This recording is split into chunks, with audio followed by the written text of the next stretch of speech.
इसमें आपको शुरू से बात बताता हूँ।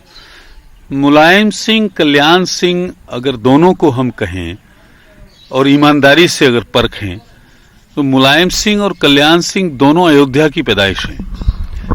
अयोध्या का जो हादसा हुआ उसमें से दोनों पैदा हुए और दोनों में बड़ी समानताएं थी। इसी हमारे मंडल के रहने वाले, दोनों प्राइमरी के शिक्षक थे। ऐसा नहीं था कि किसी यूनिवर्सिटी से निकल के आए थे, प्राइमरी के शिक्षक थे। दोनों इसी मंडल के रहने वाले, दोनों में पिछड़े वर्ग के नेता थे, दोनों में फासले बहुत कम रहे। और जब भी पिछड़े वर्ग के और नेताओं के उभरने का सवाल आया तो दोनों लोग मिल भी गए। उनकी दोस्ती आज से नहीं, मुझे ऐसा शक होता है कि ये जो अयोध्या में हादसा हुआ इसमें भी दोनों की रजामंदी रही होगी। पिछड़े वर्गों का ये दोनों लोग बात करते थे, लेकिन कभी भी आरक्षण के ना तो समर्थक रहे दोनों लोग। मैं दोनों की मैं तो आरक्षण की बहुत बड़ी लड़ाई लड़ी। मैंने मंडल की वो लड़ाई लड़ी जो बहुत लोगों को लड़ना नसीब नहीं हुआ। मैंने आरक्षण की वो लड़ाई लड़ी थी कि अगर आरक्षण की आप बात करो तो आरक्षण में वीपी मंडल का नाम आता है, वीपी सिंह का आता है, रामनरेश यादव का आता है, लालू का आता है, शरद यादव का आता है, रामविलास पासवान का भी आता है। और ये पन्ने फट गए होते अगर अशोक यादव ये आरक्षण का मसला सुप्रीम कोर्ट में नहीं लेके जाता, नौजवानों की नौकरी का सवाल लेकर सुप्रीम कोर्ट में नहीं जाता। हाँ, ये बात सही है कि राजनाथ सिंह ने यादवों का और जाटवों का आरक्षण काटा था, तो न तो ये आरक्षण के हिमायती रहे, न इन दोनों ने अपनी ताकत लगा के पिछड़े वर्ग के नेताओं को कभी उभरने दिया। उसकी एक एग्जाम्पल नहीं, मैं 10 एग्जाम्पल बता सकता हूं। मैं 1993 में पहला चुनाव मुलायम सिंह जी के खिलाफ लड़ा तो मेरा उनसे बहुत कम फासला रहा। पहले शहरी वोट मुझे मिल रहे थे, फिर ये दोनों मिल गए तो बीजेपी को 27,000 वोट निकल आए। 98 में मैं पार्लियामेंट लड़ा, उस वक्त मिनिस्टर था, और यादवों के दो बड़े बड़े नेता आपस में जब मिल गए, बलराम सिंह और मुलायम सिंह, फिर भी मुझे अटल जी ने कहा कि भाई आप पार्लियामेंट लड़ जाओ। मैं मिनिस्टर था, हालांकि मैनपुरी में मेरी कोई तुक नहीं थी, वहां भी उतने ही यादव थे जितने फिरोजाबाद में, बल्कि इससे ज्यादा यादव थे। फिर भी मैं लड़ गया और ये तीनों लोग मिल गए, उसमें कल्याण सिंह जी, मुलायम सिंह जी, बलराम सिंह यादव। सोचिए आप, तीनों ने मुझे ताकत पूरी लगाई तो मैं मुश्किल से 3600 वोट से हार पाया। तो ये लोग पर्दे के सामने कई बार मिले, पर्दे के पीछे कई बार मिले, और अगर सच पूछे, अगर मेरी माने, बलराम सिंह जी भी, हालांकि मरने के बाद कुछ कहना नहीं चाहिए, बलराम सिंह जी ने जो अपनी आखिर में सियासत खत्म करी वो अपने लड़के के चक्कर में करी। उनकी मंशा थी चलते चलते मेरा बेटा कहीं एडजस्ट हो जाए। कल्याण सिंह भी जो अपनी सियासत खत्म कर रहे हैं वो अपने बेटे के चक्कर में कर रहे हैं। मुलायम सिंह थोड़ा बड़ा नेता है तो वो अपने पूरे परिवार के चक्कर में पूरी सियासत कर रहे हैं। इनकी दोस्ती हमेशा से थी, जब लोगों का नुकसान करना होता था तो लोग मिल जाते थे। हाँ, कई मर्तबा ये पर्दे पर मिले, कई बार पर्दे के पीछे मिले, लेकिन दोनों अयोध्या की कोख में से निकले हैं, अयोध्या की नीचे की जमीन से निकले हैं। ऐसा नहीं था उससे पहले। और आप अंदाजा इस बात का लगाइए कि क्या पता ये दोनों पहले से मिले हों। हिंदू मुसलमान कितने लोगों का कत्ल हुआ है, कितना हिंदू मारा गया अयोध्या के सवाल पर, कितना मुसलमान मारा गया, ये तो इन दोनों लोगों से सवाल पूछना चाहिए। और ये दोस्ती पार्लियामेंट से पहले इसलिए हुई थी कि एमपी की सीट में वोट बढ़ जाए, वोट लोधे राजपूतों का बढ़ जाए तो सीटें बढ़ जाएं। और जब उन्हें लग गया कि मुसलमान भाग गया, लोधी राजपूतों ने वोट नहीं दिया, तो एक झटके में 1 सेकंड में दोस्ती तोड़ ली। ये दोनों की सियासत एक बंद गली पर जाकर बंद हो गई है। अब ये कल्याण सिंह फिर मुलायम सिंह के मारे और फिर पहुंच गए राम के सहारे। ये बार बार आप क्या करना चाहते हो? और मैं इन दोनों लोगों से सवाल पूछता हूं कि ये किसकी सियासत करना चाहते हैं लोग? कौन कह रहा है कि मंदिर बनवा दो? कौन सवाल कर रहा है? कौन कह रहा है मस्जिद बनवा दो? यार, नौजवानी की बात करो। कंप्यूटर के मॉडल बदलने लगे, मोबाइल के मॉडल 6-6 महीने में बदलने लगे, क्रिकेट मैच जो 3 दिन का होता था वो भी 2020 पे आ गया। राहुल गांधी नौजवानों की बात करते हुए घूम रहे हैं और मुलायम सिंह ने अपना बेटा नौजवान होने की वजह से अध्यक्ष बना दिया है। ये दोनों लोग 2012 के चुनाव में 75 साल के हो जाएंगे। अब इनके भजन पूजा पाठ के दिन आ गए, माला जपना चाहिए, सियासत का कोई किस्सा बचा नहीं। जल्दी समझ में आ जाएगी तो कम से कम वहां तो चैन से जी पाएंगे। सियासत अब इनके लोगों से किसी से नहीं चलेगी, और अगर चलती तो मुझे एक बात आप लोग सोच के बताइए, इस फिरोजाबाद में तो बहुत बड़े बड़े नेता आए। फिरोजाबाद में अमर सिंह आए जो ठाकुरों के नेता थे, राजा भैया आए, राजा भदावर को ज्वाइन कराया उन्होंने, और कौन कौन उस वक्त आए, चौधरी अजीत सिंह का बेटा आया, जयप्रकाश, संजय दत्त, तमाम फिल्मी लोग आए। वोट कहां मिला? और इसकी जड़ में जाना चाहिए। और ये सवाल आज सबसे बड़ा सवाल है कि मुलायम सिंह अपने गढ़ में, अपने घर में इन सीटों पर आखिर क्यों हारे? ये फिरोजाबाद हुई, इटावा हुई और भरतना हुई। मैंने तो कल्याण सिंह के मुंह से सुना, कल्याण सिंह ने कहा कि मुलायम सिंह बुनियादी तौर पर जी न्यूज पर आया था, उस पर मेरा भी उस दिन 26 मिनट का इंटरव्यू आया, उस पर कलराज जी बोले, प्रमोद तिवारी बोले, विनय कटियार बोले, आजम खां बोले, मुझे भी टीवी वालों ने 26 मिनट दिए। कल्याण सिंह ने यह कहा कि मुलायम सिंह हताशा में आ गए हैं, संतुलन खो बैठे हैं और 30-35 साल से हार नहीं देखी, इसलिए अपना आपा खो गए।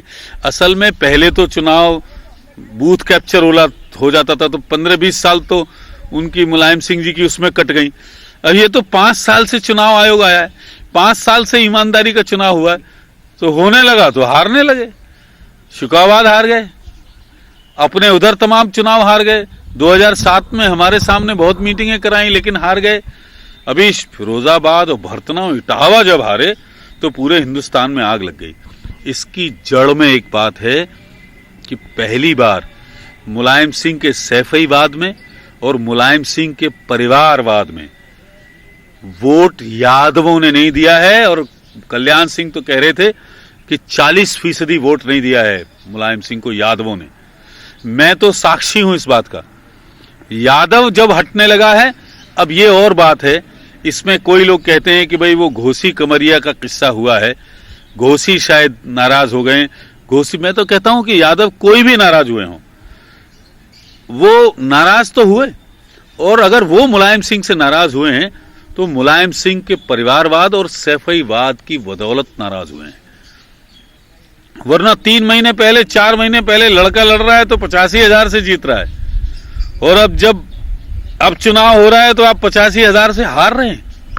तो ये तो मुलायम सिंह को सोचना चाहिए। और मुलायम सिंह ने जो अभी ये कल्याण सिंह के साथ किया है, मुलायम सिंह के साथ दोबारा मुसलमान वापस नहीं आएगा, चाहे जितनी टोपी लगाएं, चाहे जितने मदरसों में जाएं, चाहे जितना अबू आजमी का क्या लेना देना है। अबू आजमी बंबई का रहने वाला, अबू आजमी का उत्तर प्रदेश से क्या लेना देना, आजम खां का उत्तर प्रदेश से। एक मुसलमान नहीं आएगा लौटकर, पिछड़े वर्ग की एक जाति नहीं आएगी, एक लोधी राजपूत नहीं आएगा, एक शंखवार नहीं आएगा, एक बघेल नहीं आएगा, एक निषाद नहीं आएगा।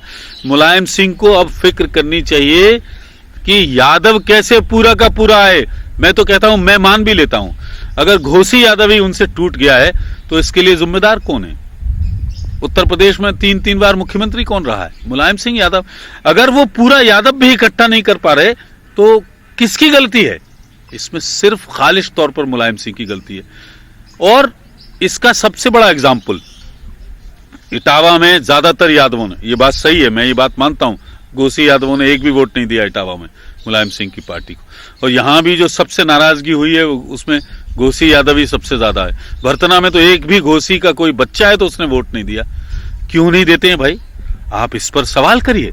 आप सियासत में तो आप ऊंचाई पे थे, 25-30 साल से तो आप मुख्यमंत्री रहे, देश के नेता रहे, बड़े नेता रहे।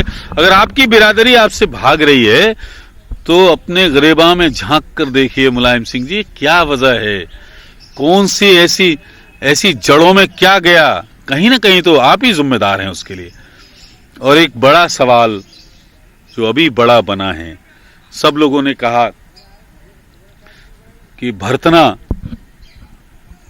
में हार गए, और मुझे खुशी है कि पूरे प्रदेश के पत्रकार, पूरे अधिकारी, राजनेता, सभी पार्टी के मुझे बधाई दे रहे हैं कि भरतना में, हाँ भरतना में मैंने पूरा कमान संभाली थी। इटावा भी मैं लोगों से बात कर रहा था, उनको समझाता था, और भरतना में मैंने बीएसपी का समर्थन किया, और बीएसपी के प्रत्याशी थे शिव प्रसाद यादव। वो जीत हासिल हुई, इसमें मैं, अब लोग कह रहे हैं कि सारा मेरा योगदान है, सारा तो मैं नहीं कहता हूं, लेकिन ठीक है, उसकी जीत में मैं शरीक हूं।